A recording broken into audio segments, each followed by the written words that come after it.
Alright, so it's time for more PSN deals, and I'm really excited about this week's lineup. I covered a lot of the big AAA titles in the last video, find that link below. So today we're going to be diving into some hidden gems, budget-friendly picks, even a few games I'd call obscure, plus a couple of AAA titles, for good measure. As always, I'm going to be covering deals across the US, Canada, UK, EU and Australia.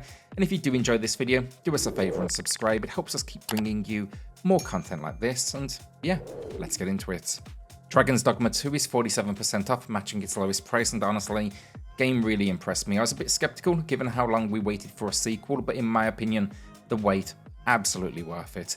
Now in Dragon's Dogma 2, you step back into the role of the Arisen in a massive open world action RPG where your choices shape the entire experience, from customizing your character and selecting your vocation to forming your party and deciding how to tackle quests. The game just offers a ton of freedom.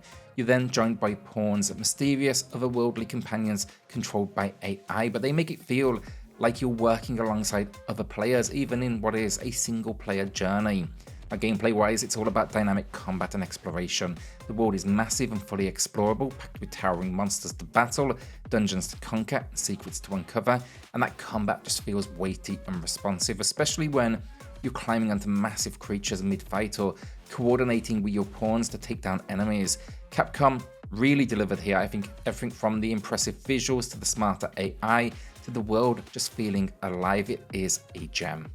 Alan Wake Remastered is 75% off, matching its lowest price, and if you're into atmospheric horror, this one's a classic. We'll be honest though, while I've never been a fan of the combat, which that feeling holds true with this remaster, everything else is just solid. The story, the world building, that's where this game just shines. Now you play as Alan Wake, a troubled author searching for his missing wife Alice in the eerie town of Bright Falls. Things take a dark turn when Alan discovers pages of a horror story he supposedly wrote, except he has no memory of that. Stranger still, the story starts coming to life and a supernatural darkness begins consuming this town, turning people into deadly threats. Your only defense in this world? A flashlight and a handgun. Really forces us to confront these shadows while kind of questioning our lead character's sanity. The gameplay then mixes exploration with survival style of combat. And yeah, I think the big thing here is light is your weapon. It weakens enemies before you're finishing them off with the firearms. The remaster enhances everything with updated 4K visuals, which really adds new life to the experience. The cinematic cutscenes now look fantastic. And yeah, the setting, it's never looked better basically. Plus it actually includes both story expansions, the Signal and the Writer, which, yeah, even more content to enjoy. Flintlock, the Siege of Dawn is 40% off, a new at low price, and for a recent release, it really surprised me. I had a great time with it, in fact, and while it might sound odd, I was especially a fan of the movement. It's kind of fast, fluid, it makes the combat feel incredibly heavy. The core concept is also pretty unique. You're teaming up with a demon after a catastrophic event. Yeah, it's kind of a fresh spin on the usual action RPG formula. Now you're playing as North-Neck, an elite soldier of the Coalition army, fighting back against the gods and their undead armies after the door to the Great Below is opened. That may have been your fault, by the way. But with humanity on the brink of destruction, North forms this alliance with Enki, a mysterious fox-like demon. This partnership, it's not just story-driven, but his magic actually directly impacts your combat, your traversal, and that's where it gets really good. Now, gameplay-wise, it's blending together Souls-like mechanics with, I guess, faster, more aggressive combat. It's all about chaining melee attacks, gunpowder abilities, and magic into these fluid combos, and it's the verticality for me that stood out. Nor can launch into the air and strike from above or quickly reposition when the fight gets tough. It's that balance of speed and strategy that I think makes it feel really exciting. Kena Bridge of Spirits is 65% off, matching its lowest price for the second time ever, and I'm a big fan of this one. You can actually check out my full review in the pinned comment below, but do not let the charming kind of cutesy visuals here fool you. This game can actually be pretty challenging, which definitely caught me off guard. That said, it's absolutely stunning to look at with some of the best visuals I've seen in an indie game, and the story here, it's following Kena, a young spirit guide, on a journey to an abandoned village in search of the sacred mountain shrine. The village and basically the surrounding forest are overrun by trapped, relentless, and well, maybe not relentless, restless spirits, and it's up to Kena to uncover the secrets behind this area's dark curse. It's definitely kind of a heartfelt narrative here, explores themes of loss and letting go, but it's a beautifully built up world. The gameplay mixes exploration, puzzle solving, combat, and yeah, you'll collect and grow a group of tiny spirit companions called the Rot, who help enhance your abilities and interact with the environment. Definitely worth spending your time with this one. Hades is 60% off, hitting a new low price, well, at least a new low without needing PS Plus, and honestly, it's a modern classic. In fact, I'd call it a masterpiece. I won't spend too long on this one because most of you already know how great it is, but if you haven't played it, now is the time. So here you're playing as the immortal prince of the underworld. You're determined to escape your father Hades' domain. Each escape attempt pushes you through procedurally generated rooms filled with deadly enemies, brutal bosses, and yet every failure here I'd consider a step forward, because with every run you grow stronger, you're unlocking new weapons, abilities, and story beats, and yet it kind of slowly unravels this almost dysfunctional relationship between the gods. But combat is fast, incredibly satisfying. You'll be wielding a variety of weapons, each with different playstyles, and then you'll be gaining powerful boons from Olympian gods like Zeus, Athena, and Poseidon, creating thousands of potential builds to experiment with. Death's Door is 75% off, matching its lowest price, and it's another must-play gem. If I had to describe it simply, think of it as an isometric Souls-like, but with its own charm, I guess.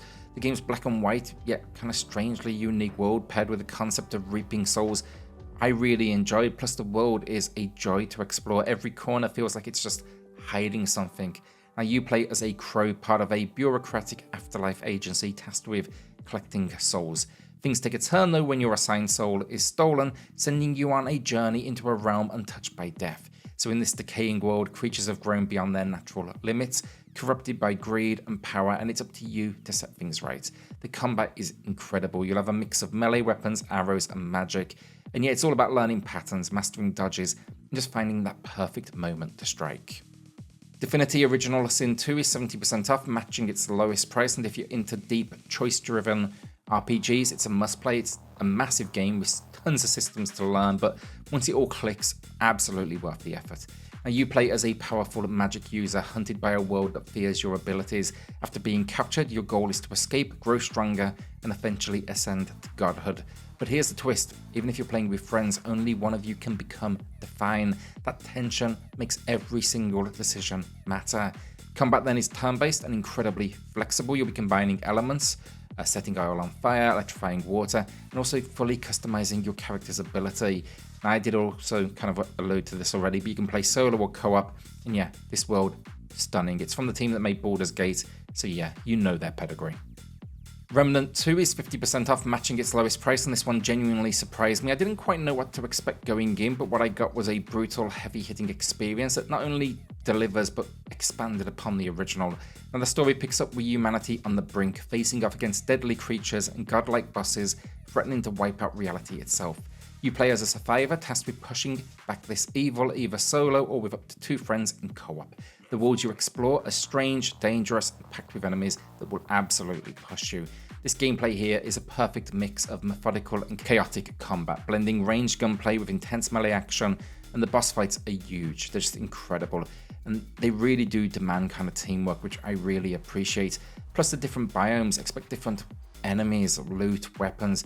Yeah, I think every single approach makes it feel different, and that's all thanks to procedural generation. So overall, if you want a tough as nails shooter with RPG elements and brutal boss fights, Remnant 2, worth it. Pyre is 80% off, matching its lowest price, and honestly, this might be Supergiant Games' most overlooked title. I do not know why. It's every bit as incredible as the rest of their library, say Hades, Transistor, Bastion, etc. But it never seems to get the same love. The story though here drops you into the role of a mysterious reader, guiding a band of exiles through the downside, a mystical purgatory. Your goal, lead them to freedom by competing in ancient high-stakes rituals that decide their fate. Win or lose, the story keeps moving forward, branching based on your choices, making every decision here important. The gameplay is this really unique mix. It's RPG and tactical sports-like combat, but during the rites, the sport, you control a team of exiles in matches where you must outmaneuver opponents and score points by casting an orb into the enemy's pyre. Each character has unique abilities, and building the right team is really kind of the key to victory. On top of all of this then, you get the gorgeous kind of hand-painted visuals, stunning soundtrack, even a local versus mode for some, friendly competition. This one's a gem. Prey is 90% off, matching its lowest price, and this is hands down one of the most overlooked games out there. Didn't get the love it deserved at launch, but I'm actually replaying it now for an upcoming video, and I really do just adore it. The story puts you in the shoes of Morgan Yu aboard Talos 1, a massive space station orbiting the moon in 2032. What was supposed to be a groundbreaking experiment to push humanity forward, it's gone horribly wrong, and now the The station is crawling with a terrifying alien species known as a Typhon, and you're being hunted. As you explore, you'll uncover dark secrets about the station and your own past, piecing together how everything here spiraled out of control. The gameplay is where Prey shines. It's a blend of sim and survival horror, giving you tons of freedom in how you approach problems. Expect to be looking for resources, crafting weapons, and upgrading abilities that let you manipulate the environment. Even in fact, you can mimic objects to outsmart enemies. Combat's really interesting. The exploration is rewarding because the world is so well done, and the atmosphere just thick with dread. Have a Nice Death is 50% off, matching its lowest price, and if you're into games like Dead Cells, this one should definitely be on your radar. It delivers that same kind of fast-paced, challenging gameplay, but it wraps it up in a unique black and white world where you play as an overworked Grim Reaper running Death Inc. It's tough, but it doesn't take itself too seriously, basically. There's a lot of humour layered into the experience. Now, the story revolves around Death himself, who's exhausted from managing the endless paperwork of souls. His employees have gone rogue, causing chaos among the company, and it's up to him to restore order. You'll basically explore procedurally generated departments of Death Inc., encountering these really quirky characters like a pumpkin-headed assistant, or diving into, I guess, a twisted version of Office Life. Gameplay though, it's hack and slash combat. You'll be using over 70 weapons and spells, creating powerful combos to slice through hordes. And yet the roguelike structure of the game means you'll be dying a lot, but each run earns you upgrades and items to help you push further. Undernauts Labyrinth for Yomi is 75% off a new low price, and while I haven't transparently spent much time with this one, what I did was on the Switch. It's a game that's highly regarded by dungeon crawler fans, and given how niche it is, I wanted to highlight it because this is an absolute steal for fans of the genre. So the story is dropping you into a dangerous, monster-infested labyrinth known as Yomi, where you're part of the Undernauts, a team tasked with exploring its depths in search of valuable resources. But the deeper you go, the more treacherous it becomes, and escaping with your life is just as important, of course, as the riches you uncover. So yeah, the gameplay is leaning heavily into classic first-person dungeon crawling. You'll be navigating maze-like corridors, engaging in turn-based battles against monsters, and strategically using powerful skills and magical items. A unique feature here is the ability to create exits and paths using special resources.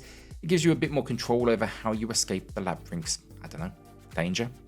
Shadow Gambit, the Cursed Crew Supporter Edition, is 40% off a new low price, and while it's a little bit more expensive than previous sales on the base game, maybe a couple of dollars or so, I genuinely think it's worth it. Now, this edition includes the game's soundtrack, which might not appeal to everyone, but considering the studio is unfortunately shut down, supporting their work just feels, meaningful. They were truly just masters of the stealth strategy genre, and it is really sad to see them go. But in this game, you step into basically an alternate golden age of piracy, where the lost Caribbean is haunted by the curse of lost souls and ruled by the Inquisition, an oppressive force that hunts cursed pirates using soul-devouring fire. Now you play as Athea, a cursed pirate on a mission to gather black pearls and revive a crew of supernatural misfits. Each crew member brings their own personality and abilities to the table, from launching allies and enemies with a magical cannon to opening portals to quick stealth attacks. Really good fun. The gameplay though revolves around planning and executing tactical stealth missions. You'll infiltrate heavily guarded fortresses, sabotage enemy operations, and pull off daring heists by creatively combining your crew's powers. Every encounter here is almost like a puzzle, but when the strategy clicks, just incredibly satisfying. Like a Dragon Gaiden, the Man Who Erased His Name Deluxe Edition is 50% off a new but low price, and for fans of the series like me, this bundle's well worth it, especially since it includes extra playable characters for the Colosseum, and honestly one of those is Goro, which makes it worth grabbing alone. In this game you take on the role of a legend who is now living under the codename Joryu, forced back into conflict by a mysterious figure threatening to expose him. What follows is an action narrative filled with battles, cityscapes, and plenty of familiar faces and new characters alike. The gameplay offers two distinct fighting styles: the Yakuza style, delivering brutal, heavy-hitting attacks, and the Agent style, built around speed, precision, and high-tech gadgets like electrified bind wires to stun and launch enemies. Switching between these styles though lets you adapt on the fly, making that combat incredible. Beyond combat then, the game is packed with the series' signature side content. There is tons of it. Think brawling in a secret coliseum, singing karaoke songs, racing, pocket circuits, and that's just the beginning. There is no shortage of things to do, and yeah, once again another incredible entry for the series. And that is the video done. What will you be adding to the library? Let us know in the comments. If you did enjoy this video, do us a favour and subscribe. And yeah, see you all on the next one. Cheers all.